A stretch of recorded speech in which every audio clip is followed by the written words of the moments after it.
नमस्कार। मैं डॉक्टर सौरभ शर्मा, सह आचार्य इतिहास। जैसा कि आप सभी को विदित है कि हम पिछले कुछ वीडियोस से मौर्य काल के बारे में अध्ययन कर रहे हैं। आज हम इसी क्रम को आगे बढ़ाते हुए सम्राट अशोक या अशोक महान के बारे में विस्तार से चर्चा करेंगे। यदि प्राचीन भारतीय इतिहास का अध्ययन किया जाए तो उसमें यदि सबसे प्रमुख या महत्वपूर्ण शासक के बारे में चर्चा की जाए तो अशोक महान या सम्राट अशोक का नाम हमारे समक्ष उभरता है। अशोक सम्राट की ऐसी क्या उपलब्धियां रही, अशोक सम्राट का ऐसा क्या कार्य रहा कि अशोक को इतिहास में इतना महत्वपूर्ण स्थान दिया गया है। तो अशोक का अध्ययन करते हैं, उससे हम इस बात को अच्छे से समझ पाएंगे।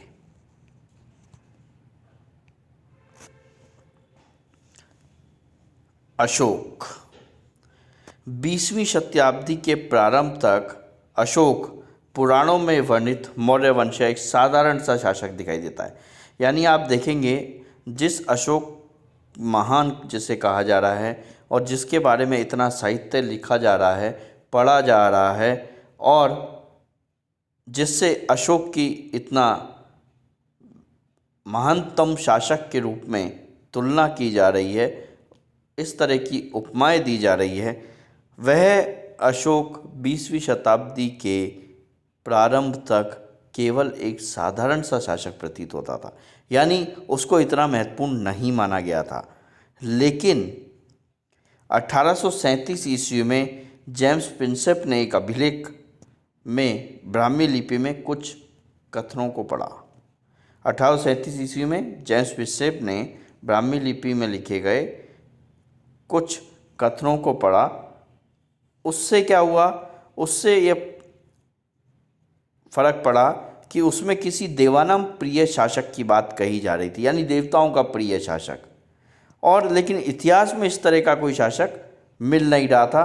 तो इसका साम्य स्थापित नहीं हो पा रहा था या इसका ये पता नहीं लग पा रहा था कि कौन सा शासक है जिसको इन अभिलेखों में देवानाम प्रिय शासक के रूप में बताया गया है, क्योंकि उसको पूरी तरह से अभिलेख को नहीं पढ़ा जा सका था जेम्स प्रिंसेप के द्वारा।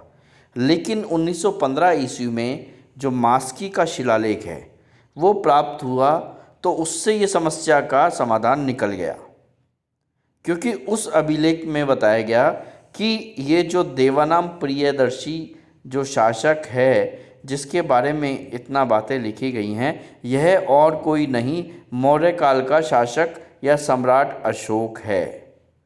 इसके बाद से वो साधारण सा शासक जो 20वीं शताब्दी के प्रारंभ में जो एक साधारण सा शासक प्रतीत हो रहा था, उसका बारे में लोगों की दृष्टि में परिवर्तन हो गया और वो साधारण सा शासक अशोक महान के रूप में परिणत हो गया।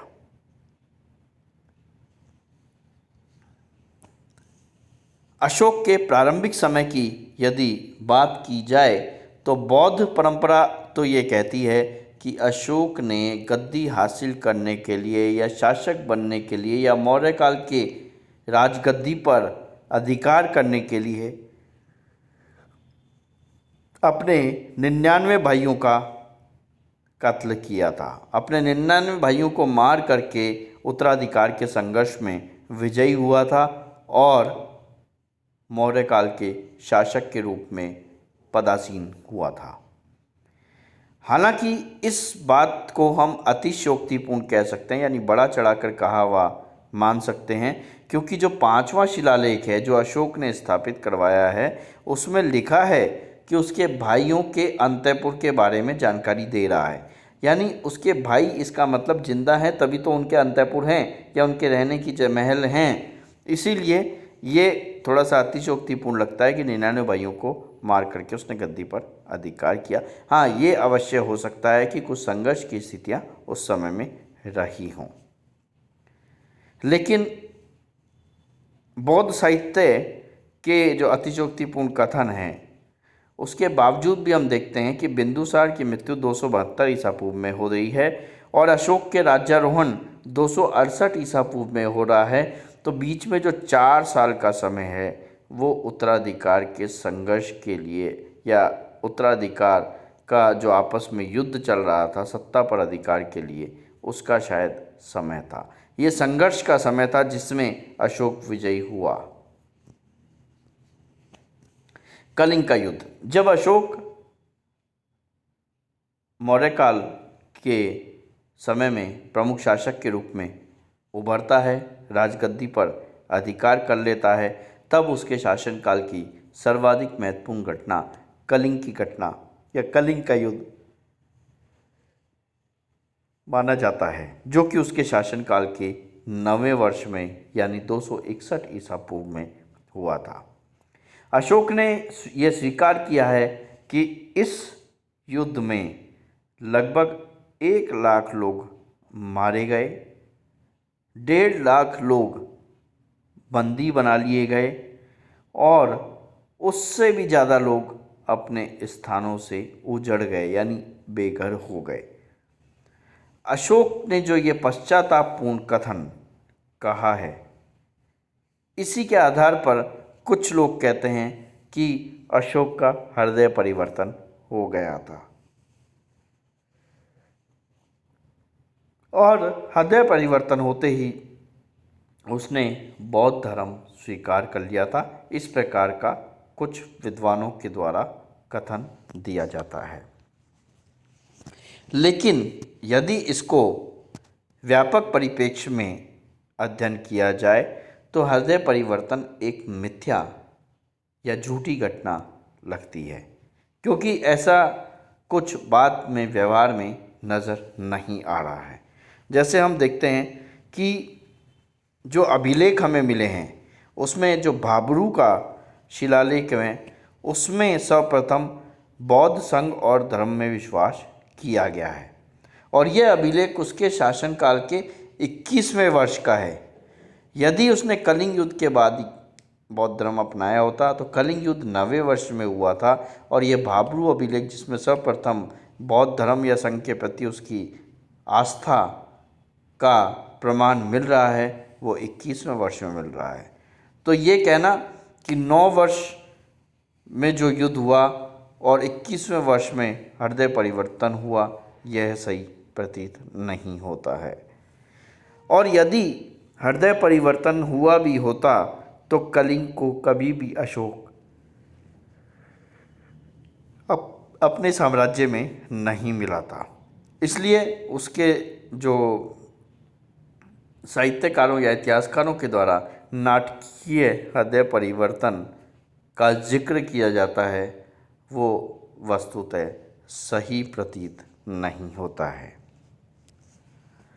अशोक के समय में सुदूर दक्षिण के राज्यों का उल्लेख करना बहुत आवश्यक है। कारण यह है कि अशोक अपने अभिलेख में सुदूर दक्षिण के शासकों के बारे में चर्चा करता है, जैसे चोल पांड्य, सत्यपुत्र तथा केरल पुत्र। इनका विवरण अशोक के द्वारा दिया गया है, परंतु विवरण तो दिया है लेकिन उनके साथ अपने संबंध स्पष्ट नहीं किए हैं कि किस प्रकार के संबंध सुदूर दक्षिण प्रदेश के शासकों के साथ अशोक के थे। ऐसा माना गया है संभवतः इनके साथ मित्रतापूर्ण या दोस्ताना वाले संबंध रहे होंगे।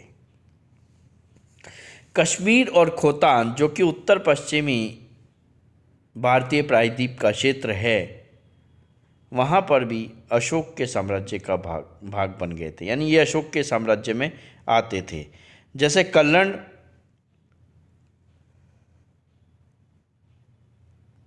नामक विद्वान जिसने कश्मीर के इतिहास के बारे में लिखा है, उसने बताया है अपनी राज तरंगिणी में कि कश्मीर अशोक के साम्राज्य का भाग था और श्रीनगर नामक शहर की स्थापना अशोक के द्वारा की गई थी।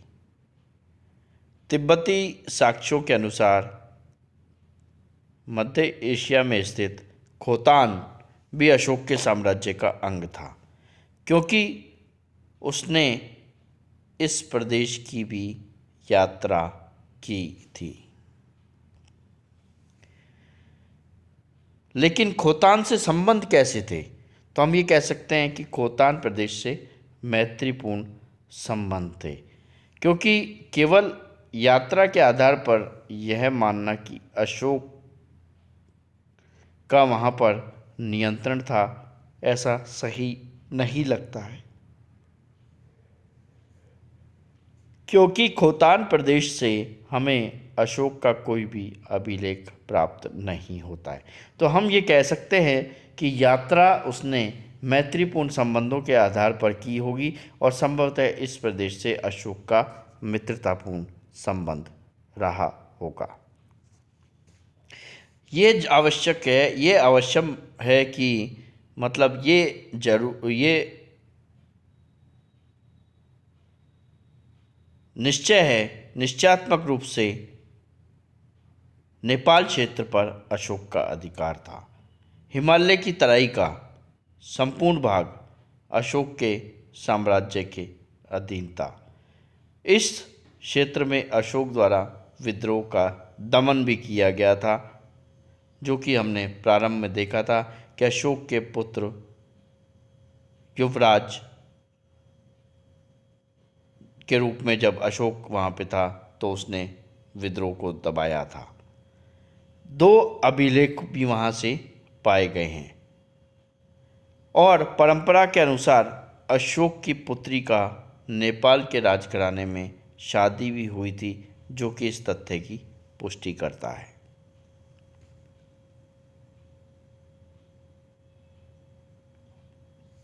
श्रीलंका से भी अशोक के मैत्रीपूर्ण संबंध थे। श्रीलंका का इतिहास भी इस बात की जानकारी देता है कि अशोक और श्रीलंका के मध्य मैत्रीपूर्ण संबंध था। अशोक के समकालीन जो श्रीलंका का जो शासन कर रहा था, तिष्य, उसके बारे में ये कहा जाता है वो तो कई बातों में अशोक का अनुसरण किया करता था। यानी जिस प्रकार का व्यवहार अशोक के द्वारा किया जा रहा है, वैसा ही व्यवहार श्रीलंका के शासक तिष्य के द्वारा किया जाता था। अशोक ने अपने पुत्र महेंद्र और अपनी पुत्री संघमित्रा को बोधिवृक्ष के साथ लंका भेजा था। लंका में जो बौद्ध धर्म आज भी हमें नज़र आता है, जो बौद्ध धर्म का जो प्रसार हुआ है, वो सब अशोक के समय में ही हुआ है। अशोक ने इस प्रकार के धार्मिक दल या मिशनरीज़ वहाँ पे भेजे थे, जिन्होंने बौद्ध धर्म के प्रचार प्रसार में महत्वपूर्ण भूमिका निभाई है। यदि अशोक के मैत्रीपूर्ण संबंधों की बात की जाए तो उसके निकटवर्ती विदेशी शासकों से भी मैत्रीपूर्ण संबंध थे। जैसे अशोक ने अपने अभिलेख में सीरिया के शासक एंटियोकस थियोस, मिस्र के शासक टॉलमी तृतीय फिलोडेल्फस,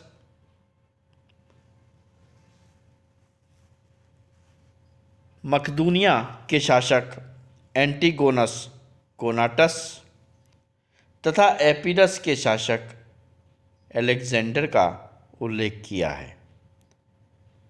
इन क्षेत्र के राजाओं के साथ अशोक के मैत्रीपूर्ण कूटनीतिक तथा व्यापारिक संबंध हुआ करते थे।